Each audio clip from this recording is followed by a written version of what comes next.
I'm Carla Pecoraro. I'm Mel Akerman. And I'm Anne Woolfield, and we're your hosts of the Uterine Sound podcast, bringing you up-to-date information in all things ONG. This week's episode takes a turn into the curious world of rare ectopic pregnancies. Although ectopic pregnancy occurs in about 1% of all pregnancies, the vast majority of them occur in the fallopian tube. Today, we'll go into those uncommon, interesting, and sometimes downright weird ectopic pregnancies. We'll cover Caesar scar ectopic, cervical ectopic, ovarian ectopic, cornual ectopic, and the ever-intriguing abdominal pregnancy. These ectopics are known as non-tubal ectopic pregnancy, and there are a few reasons why they get us all worked up. Firstly, they are rare. Most extratubal ectopics have an incidence of less than 1 in 10,000. Because we don't see them that often, they are always a bit of a diagnostic challenge and require considerable thought in their management. Secondly, they are dangerous. Non-tubal ectopic pregnancies have a 7 to 8 times higher risk of maternal mortality compared to tubal ectopic pregnancy. And thirdly, they're just so damn interesting. I mean, an ectopic that implants and grows on the spleen? Come on, tell me that doesn't interest you. So let's get into it. We'll kick it off with one of the more common of the rare ectopic pregnancies, the Caesar scar ectopic. A caesarean scar pregnancy is when the pregnancy is implanted into the myometrial defect occurring at the site of the previous uterine incision. There are two main types of caesarean scar ectopics. Type 1 is also known as the on the scar and refers to implantation of the ectopic in the well-healed scar of a previous caesarean birth, also known as endogenous implantation. Type 2 is also known as in the niche and reflects implantation within the defect or niche of an incompletely healed scar. This is also known as exogenous implantation.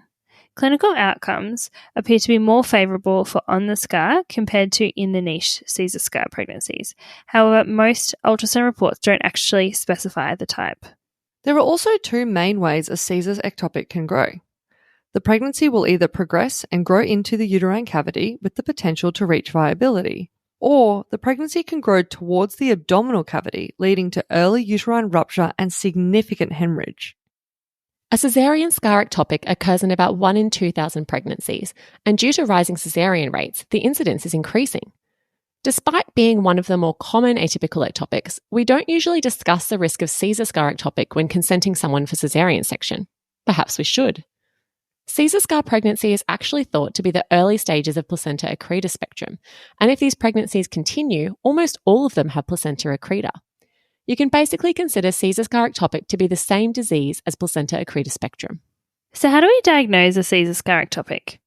On ultrasound, there are a few essential criteria to diagnose a caesarean scar pregnancy. First, there should be an empty uterine cavity and an empty cervical canal. The gestational sac or solid mass of trophoblast is typically located anteriorly at the level of the internal os, embedded at the site of the previous Caesar. There is a thin or less than 3 mm or absent layer of myometrium between the gestational sac and the bladder, and evidence of trophoblastic or placental circulation on Doppler.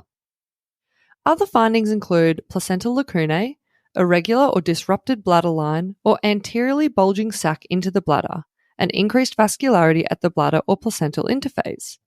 These findings are also consistent with placenta accreta spectrum. Now, these criteria are those defined in the Green Top Guideline on ectopic pregnancy. They mostly describe those that are implanted deeper towards the serosal surface and develop towards the uterine cavity. So what are the outcomes of a Caesar scar pregnancy? Caesar scar ectopics are associated with high morbidity and even maternal mortality, although some Caesar scar pregnancies can continue to a viable gestation. It just depends on whether the pregnancy is progressing into the uterine cavity or whether it is growing deeper towards the serosal surface of the uterus, where there is a higher risk of rupture. The main risk of Caesar scar pregnancy is uterine rupture. Rupture risk tends to be more common in those implanted in the niche rather than on the scar, but again, research into the different types is quite limited. For those Caesar scar pregnancies managed expectantly, it is possible to get to viability, but there remains a high risk of uterine rupture and Caesar hysterectomy is always required. So how should we manage Caesar scar ectopic pregnancies? As usual, management depends on whether the patient is stable or not and whether there is a fetal heartbeat or not. Hemodynamically unstable patients often require urgent surgical management. Patients with a fetal demise can choose between expectant, medical, or surgical options. Expectant management is a reasonable option for those patients in the first trimester as spontaneous resolution of the pregnancy might occur.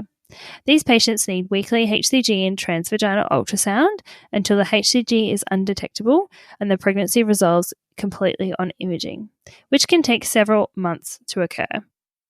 These patients can also choose systemic methotrexate or a suction D&C. In stable patients with a fetal heartbeat, management options include termination of pregnancy or continuation of pregnancy. For patients who choose to terminate their pregnancy due to the excessive risk of continuing, options include methotrexate or surgical management. Now, we used to think that methotrexate was the gold standard for treatment of caesarean scar ectopic. However, several systematic reviews have demonstrated that surgical management is actually much more likely to be successful than medical management. There certainly is a higher rate of hemorrhage with surgical management, but adjuvant therapies like uterine artery embolization can be used to reduce this. Surgical options include wedge resection, suction D&C, or hysterectomy, although the most commonly used approach is a simple ultrasound-guided suction D&C. In those women, there is again the risk of severe bleeding, but this can often be managed with a balloon catheter, or even with a cervical cerclage. What can happen is the blood can fill the uterus and tamponade itself. Hysterectomy should only be performed in patients who don't want future fertility or in those with life-threatening hemorrhage. If a patient chooses medical management, the typical choice is methotrexate. Methotrexate can be given IV or intrasac. Intrasac potassium chloride can also be given. These options are still associated with a risk of bleeding requiring emergency surgery and can take a really long time for the pregnancy to resolve. The latest recommendation is actually to not use systemic methotrexate alone for a live Caesar scar pregnancy.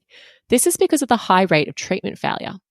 Most of the time, intrasac potassium chloride will be given in combination with IV methotrexate. Expectant management has significant risks, including massive hemorrhage, uterine rupture, emergency hysterectomy, placenta accreta spectrum, and maternal death, and is generally not advised.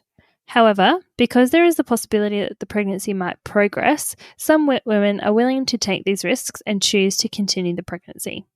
This option is more appropriate when the pregnancy is developing towards the uterine cavity, rather than if it's developing towards the uterine serosa, because these patients have a much higher risk of rupture.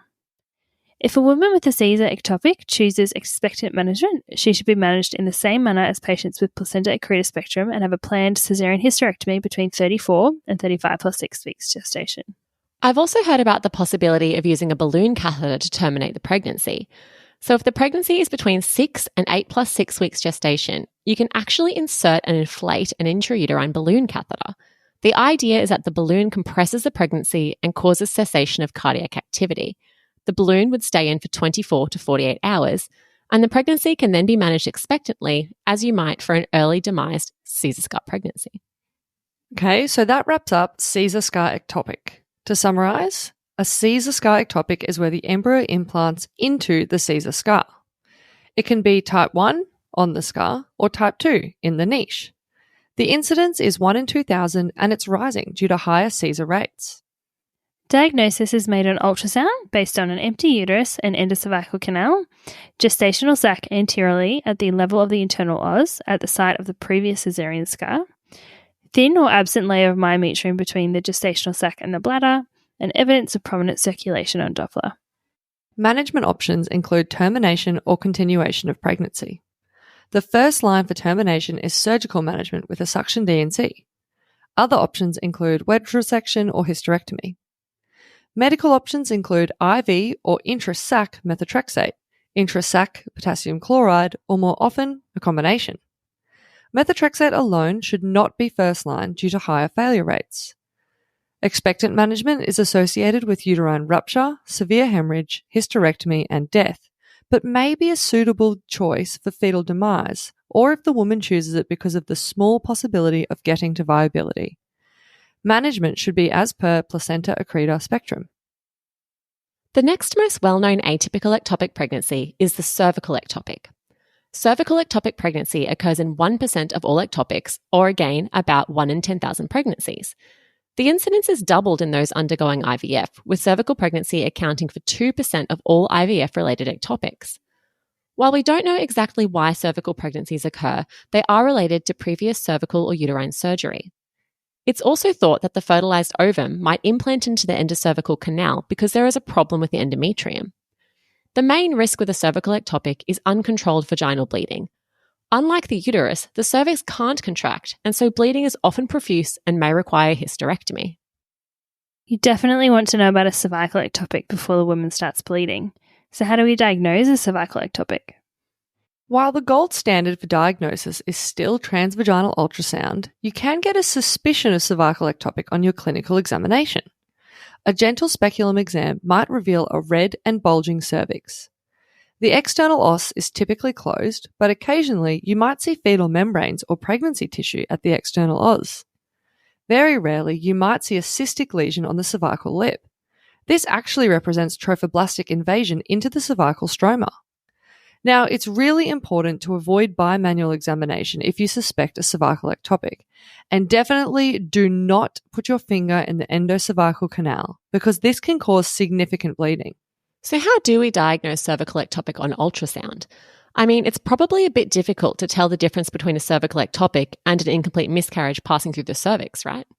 The main ultrasound finder we look for is a gestational sac or placenta within the cervix. But you're right, this appearance can also happen with a miscarriage in progress. To distinguish a cervical pregnancy from a miscarriage in progress, either cardiac activity should be seen in the embryo or blood flow should be seen in the gestational sac. The gestational sac usually has regular contours and an echogenic rim, features which are often absent with the miscarriage in progress. If you're not sure whether the pregnancy is a cervical ectopic or not, you can always repeat the scan the next day to see if the sac has moved, which would be more suggestive of an incomplete miscarriage. Another key sign is a negative sliding sign. When you apply gentle pressure to the cervix with a vaginal transducer, you're looking to see whether there's any movement of the gestational sac within the endocervical canal. If there is movement, then this is probably more suggestive of a miscarriage in progress. If there's no movement or a negative sliding sign, then this is suggestive of a cervical ectopic. You can also visualize an endometrial stripe and even an hourglass-shaped uterus with a ballooned cervical canal. Okay, so let's say we find those criteria on ultrasound and diagnose a cervical ectopic pregnancy. What are our management options? Like all the atypical ectopic pregnancies, there is no clear criteria to determine which candidates are suitable for medical versus surgical management. Treatment options include IV methotrexate, local intrasac injection of methotrexate or potassium chloride, suction DNC, uterine artery embolization, and hysterectomy. In many cases, a combination of treatments are used. In general, most stable patients are treated with methotrexate. This can be done as a single or multi-dose regime and with or without intrasac potassium chloride, depending on whether there is a fetal heart rate or not. There are also reports of a combination of systemic methotrexate and use of a balloon catheter to minimize bleeding, and these seem to have pretty good outcomes. In those who are bleeding heavily or who are hemodynamically unstable, surgical management with a suction DNC is preferred. Because there is such a high risk of bleeding requiring further intervention with surgical management, a suction DNC is typically not recommended as first-line treatment for a cervical ectopic pregnancy. Anyone undergoing surgical management of a cervical ectopic should be counselled about the high risk of hemorrhage and the possibility of needing further measures such as a uterine artery embolization or hysterectomy. Are there any steps we can take to reduce the risk of bleeding if we do need to do a suction DNC? So, you can inject vasopressin into the cervix to reduce the amount of bleeding. You can also ligate the cervicovaginal branches of the uterine artery by placing a suture at 3 and 9 o'clock on the lateral cervix. The sutures are placed high, just below the lateral vaginal fornix, similar to how you might place sutures for hemostasis during cold knife colonization. If the woman does not want future pregnancies, you could consider performing a uterine artery embolization prior to suction DNC. Although you would want to plan to perform the DNC pretty quickly after the uterine artery embolization because collateral uterine circulation tends to develop within hours of the procedure. It's also important to note that ovarian reserve can be reduced after a uterine artery embolization. If these preventative measures don't work, you can look at tamponade with a balloon catheter. A Foley's can be inflated to about 95 mils with or without a cerclage to prevent expulsion. This usually stays in for 24 to 48 hours and is slowly deflated over several hours. You could also use a double balloon catheter to provide cervical tamponade. Hysteroscopic resection of the bleeding site has also been reported with success, although I can't imagine that would be fun or easy to do. Alright, so let's summarise what we've learned about cervical ectopic pregnancy. Cervical ectopic occurs when the embryo implants in the endocervical canal. It occurs in 1% of all ectopics, but 2% of all IVF-related ectopics. The main issue is uncontrolled vaginal bleeding leading to hysterectomy. Ultrasound findings include regular gestational sac or placenta within the cervix located below the level of the internal os or uterine arteries. No evidence of intrauterine pregnancy. Visualization of an endometrial stripe. Hourglass-shaped uterus with ballooned cervical canal. Negative sliding sign. A closed internal cervical os. First-line management is IV methotrexate for stable patients. Unstable patients require a suction D&C, which may be accompanied by uterine artery embolization or hysterectomy in the event of severe bleeding. Alright, let's move on to our next ectopic pregnancy, the ovarian ectopic. An ovarian ectopic pregnancy occurs when the embryo implants completely or partially into the ovarian tissue. Again, it is quite rare, occurring in about 1% of all ectopic pregnancies. One thing I found quite interesting was that tubal disease does not increase the risk of ovarian ectopic pregnancy. In contrast with tubal pregnancy, a history of PID or the use of an intrauterine contraceptive device does not increase the risk of an ovarian pregnancy. Ovarian pregnancy appears to be a random event that is not associated with the history of infertility or recurrent extrauterine pregnancy. There is a theory that a tubal ectopic pregnancy could be expelled through the fimbrial end of the fallopian tube and reimplant into the ovary. Some other explanations include ovarian injury after oocyte retrieval or a higher number of spermatozoa reaching the ovary following intrauterine insemination. Now, ovarian ectopic pregnancy is quite hard to pick up and is still detected mostly at emergency surgery for suspected tubal ectopic. The challenge for both ultrasound and surgery is to distinguish an ovarian ectopic from a corpus luteum, or a functional hemorrhagic cyst. The ultrasound criteria for diagnosis include an empty uterus, a wide echogenic ring with internal anechoic area on the ovary, a negative sliding sign where you can't separate the sac from the ovary, and a separately identified corpus luteum. So let's talk management. Unfortunately, a high percentage of women with ovarian ectopic pregnancy will actually present with rupture and circulatory collapse. For these women, surgical removal of the ectopic pregnancy is the only option. In fact, if an ectopic pregnancy does rupture, blood loss tends to be very rapid. For this reason, surgical management is the recommended first-line management option for all ovarian ectopic pregnancies. This is typically done with a laparoscopic excision of the ectopic pregnancy, although occasionally ovarian wedge resection is required. Oophorectomy should be reserved as a last resort when faced with uncontrollable bleeding. IV methotrexate could be considered if surgery is high risk, or postoperatively if there is any concern about residual trophoblastic tissue or persistently elevated beta-HCG. Keep in mind, though, that methotrexate for ovarian ectopics does have a pretty poor success rate. Okay, so to summarise ovarian ectopic. Ovarian ectopic pregnancy occurs when the embryo is partially or completely implanted in the ovarian tissue. It occurs in 1% of all ectopic pregnancies. Unlike tubal ectopics, ovarian ectopics are not associated with tubal pathology. Ovarian ectopics can be really difficult to distinguish from tubal ectopics, but ultrasound findings include an empty uterus, wide echogenic ring with internal anechoic area on the ovary, negative sliding sign, and separately identified corpus luteum. Ovarian ectopic pregnancies are more likely to rupture and bleeding occurs rapidly. Surgical management with laparoscopic excision of the ectopic or ovarian wedge resection is first line. Okay, moving on to our next atypical ectopic pregnancy. We have the cornual ectopic, which occurs in 2% of ectopic pregnancies. Now, the terms cornual and interstitial pregnancy are often used interchangeably. By definition, a cornual ectopic refers to the implantation and development of a gestational sac in one of the upper end and lateral portions of the uterus. Conversely, an interstitial pregnancy is a gestational sac that implants within the proximal intramural portion of the fallopian tube that's enveloped by the myometrium. In practice, it's pretty hard to tell these apart, and we tend to call them either cornual or interstitial. We're going to talk about them as a similar entity here, although you could argue that the term cornual ectopic should be reserved for those with Müllerian anomalies like a rudimentary horn. Interstitial and cornual pregnancies are the most difficult type of ectopic pregnancy to diagnose and can also be the most dangerous. These pregnancies can progress into the second trimester, but rupture at these gestations can result in catastrophic hemorrhage with a mortality rate of up to 2%.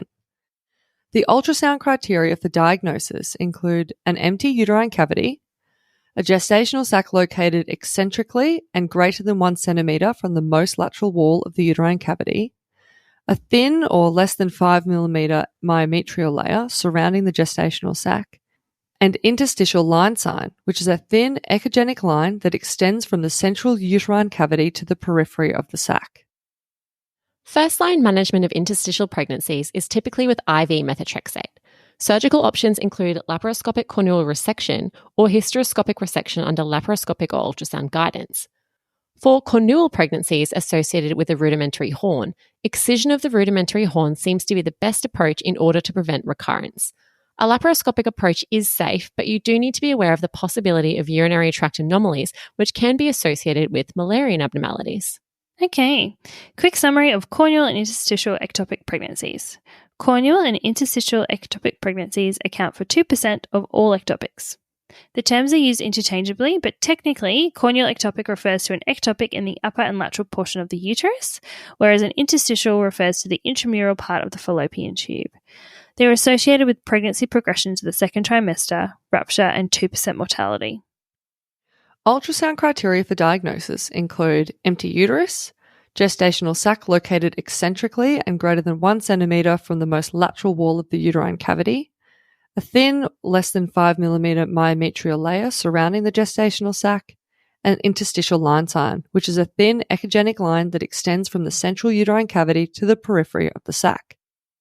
Management is typically done with systemic methotrexate. Surgical options include cornual resection or hysteroscopic resection under guidance. For cornual pregnancies associated with a rudimentary horn, excision of the rudimentary horn is recommended to prevent recurrence, keeping in mind urinary tract anomalies. All right, it's time for the ectopic you've all been waiting for, abdominal pregnancy. Abdominal couldn't help myself. Abdominal pregnancy is a generalized term used to refer to the implantation of a pregnancy anywhere in the abdominal cavity, and certainly the case reports have definitely lived up to this definition. Ectopic pregnancies have been found on the uterine serosa, the broad ligament of the uterus, the liver, and the greater omentum. Less common sites include the bowel serosa, the spleen, or the abdominal wall, and there are even some case reports of implantation in the diaphragm and inguinal canal. One thing I hadn't realized before researching this episode was that ectopic pregnancies can also occur in the retroperitoneal space. Ectopics have been reported in the para-aortic or paracaval space, but also in the rectovaginal space, on the obturator foramen, in the paravesical space, or in the vicinity of the pancreas or kidney. It's not really understood how the pregnancy gets there, since the ovaries and tubes are intraperitoneal, but there are some theories that the pregnancy could get through a small fistula created by a previous surgery, or could even travel through the lymphatic system. How in the world do these happen? Well, there are two different theories of pathogenesis: primary implantation and secondary implantation. Primary implantation would be where the egg is fertilized and implanted in the peritoneal space due to some kind of distortion in the fallopian tube. Secondary implantation occurs after rupture of a primary tubal pregnancy. It's thought that the fallopian tube ruptures, but the pregnancy is then able to re-implant somewhere else in the abdomen. So interesting, right? Now, the presentation for these ectopics can be a little bit different to your typical tubal ectopic. Abdominal pain is a typical feature, but you do tend to get fewer reports of vaginal bleeding. Strangely enough, about 20% of abdominal ectopic pregnancies occur in completely asymptomatic patients. This is really important to keep in mind. Remember, last week we spoke about the beta-HCG discriminatory zone, that being the beta-HCG level at which you would expect to see an intrauterine pregnancy if one was present. Well, once you have a pregnancy of unknown location with the beta-HCG above that discriminatory zone, then you really need to be considering the possibility of a rare ectopic pregnancy. Diagnostic laparoscopy is sometimes performed in the management of pregnancy of unknown location with troublesome beta HCGs. When doing this laparoscopy, it's important that you don't just check the uterus and fallopian tubes, but you also inspect the upper abdominal region as well. How often do abdominal pregnancies occur? Abdominal pregnancies are incredibly rare, occurring in 1 in 10,000 to 1 in 30,000 pregnancies. There seems to be an association with IVF, especially if more than 2 embryos are implanted. Also, cocaine use, although we're not really sure why. So what's the prognosis for an abdominal pregnancy? Do many of these rupture or do they go to term? What's the deal? Abdominal pregnancy is associated with high maternal and fetal morbidity and mortality. The risk of fetal mortality is 72%, and maternal mortality is high at a whopping 12%. Severe maternal hemorrhage occurs in 80%. The risk of bleeding depends on the location of the placenta. Implantations on the omentum, spleen, or liver are associated with a higher risk of bleeding, whereas the risk of bleeding appears to be lower if the placenta is located on the uterine serosa. You can actually use MRI to help determine the extent of placental adhesion. There are actually some case reports of abdominal pregnancies progressing to term, the majority of which were implanted on the external serosa of the uterine wall. Women who are diagnosed with an advanced abdominal pregnancy, which just means a pregnancy beyond 20 weeks gestation, could be considered for conservative management after weighing up the maternal risk of bleeding. It's important to note, though, that these pregnancies have a high rate of fetal morbidity at about 20 to 40%. Fetal morbidity includes fetal deformation due to fetal compression and absent amniotic fluid, and fetal growth restriction can also occur due to inadequate blood supply from the poorly implanted placenta. So how might we detect an abdominal pregnancy? Well, we're actually really bad at detecting abdominal pregnancy. Only 45% of patients are diagnosed preoperatively. The majority of patients are actually diagnosed at the time of surgery. Firstly, we need to consider the clinical presentation. Patients with abdominal pregnancy may be asymptomatic, or present with non-specific pregnancy symptoms, or have painful fetal movements, or present with life-threatening intra-abdominal hemorrhage. It's a vast array of symptomology there. In early abdominal pregnancy, under 20 weeks gestation, physical findings are often absent. After 20 weeks, examination findings may include abnormal fetal lie, easily palpable fetal parts, fetal growth restriction, failed induction or absence of labour at term, fetal demise or absence of fetal heart rate, and marked oligohydramnios. Ultrasound findings include an empty uterus with a fetus in a gestational sac outside the uterus, absence of myometrium between the fetus and maternal abdominal wall, absence of myometrium between the fetus and urinary bladder, and a placenta outside the confines of the uterine cavity. Ultrasound findings are missed in about 50% of patients, especially in the second and third trimester, and it can be really difficult to detect abnormal placental adherence to organs. MRI can also be used to localize the pregnancy, the placenta, its blood supply, and adherence to surrounding organs. And how should abdominal pregnancies be managed? The management of abdominal pregnancy depends on when it is diagnosed. We tend to classify abdominal ectopics as early if diagnosed before 20 weeks gestation and advanced if diagnosed after 20 weeks. Obviously, these patients should be transferred to a tertiary care hospital with access to maternal fetal medicine, gynaecology, vascular embolization, and blood bank services. If the patient is hemodynamically unstable, the management decision is easy. She obviously needs a laparotomy and removal of the ectopic. Consideration should be given to uterine artery embolization prior to the procedure to reduce bleeding. If the patient is under 20 weeks, then options include ultrasound-guided feticide and IV methotrexate or surgical removal. If the patient is over 20 weeks and she chooses expectant management, then care should be individualised. There are no evidence-based guidelines to base care. Most patients are managed as inpatients with fortnightly ultrasound and monthly MRI. Delivery is typically planned between 32 and 35 plus 6 weeks gestation. A vertical skin incision is typically used to provide maximal abdominal exposure. Amniotomy of the gestational sac is followed by delivery of the infant and ligation of the umbilical cord at its placental insertion site. Where it gets really difficult is in deciding what to do with the placenta. Options include removing the placenta, leaving it in situ, pre-op or post-op methotrexate, or selective embolization of the placental bed. Management really depends on the site of the placenta, the risks of bleeding, and the possibility of damage to involved structures. There is no easy option. Removing the placenta is quite difficult and involves meticulous dissection. Leaving any placenta behind can result in late postoperative bleeding, even once the beta-HCG returns to normal. And if you leave the placenta behind, this can lead to secondary hemorrhage, sepsis, failure of lactation, DIC, fistula formation, and bowel obstruction. Methotrexate can be used to speed up the process of placental absorption, but even this can lead to rapid placental lobular necrosis, resulting in intra-abdominal abscesses, hemorrhage, and even death. Gee, sounds really difficult to manage. Yeah, far out. Postoperatively, weekly HCG levels are required until negative. Ultrasound is also used to document resolution of the placenta and its blood supply, which often occurs after the beta-HCG is normalized. Resorption is typically incomplete, and ossified placenta can last for up to 2 years. Now that wraps up this week's episode on atypical ectopic pregnancies. I don't know about you, but I learnt so much this week, and I have not seen a single one of these, but I hope I do in the near future. Check out our Instagram summary slides later in the week and contact us on socials at The Uterine Sound.